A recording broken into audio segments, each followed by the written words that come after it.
my name is Emily Glaeser. I'm a senior at Texas Tech University, and this summer I got to study abroad in Belize, and with my USAID internship, I got to also do youth mapping workshops down there, which was exciting.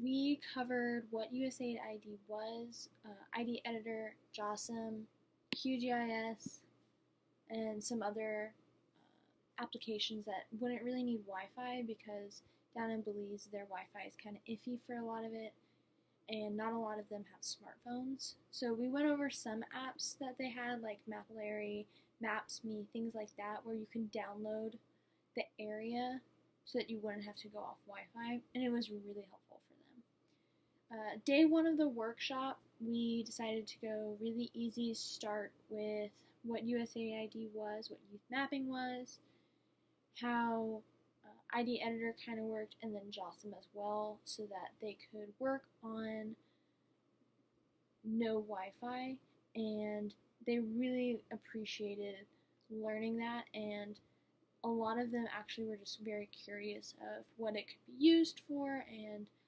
what other things that we were leaving out because we didn't have enough time to get to everything.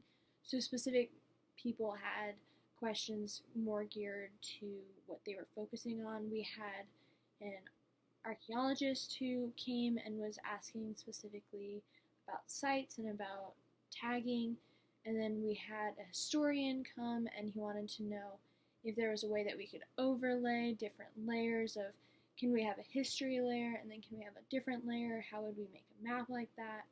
So everyone that really came had their own interest in what they could do with the GIS work, which was really cool.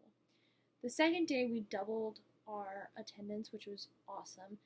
We caught those people up to speed and we continued on to QGIS, and we actually did how to do a story map, how to use ARC online, so if they did have that access, they would have access to data, everything like that. And then we actually gave them data to work on and see how different layers will kind of interact with each other, why certain layers have to be on top so that you can view them, and different little tools that really help make a map come together. So the activities that we really did, other than just go over our slides and prep for this, was Julie and I walked a lot of the streets and kind of the main city that we were mapping, because for secondary and first and all these different roads, they're gonna know, but we want to know as well so that we can be a good example, and so that when I started validating some of their early on work so that I could show them what validation was, then I could actually say, okay, this is a primary road, okay, this is a secondary road, I know this. Also, you also have to know their lingo, where their grocery store is called the Chinese store.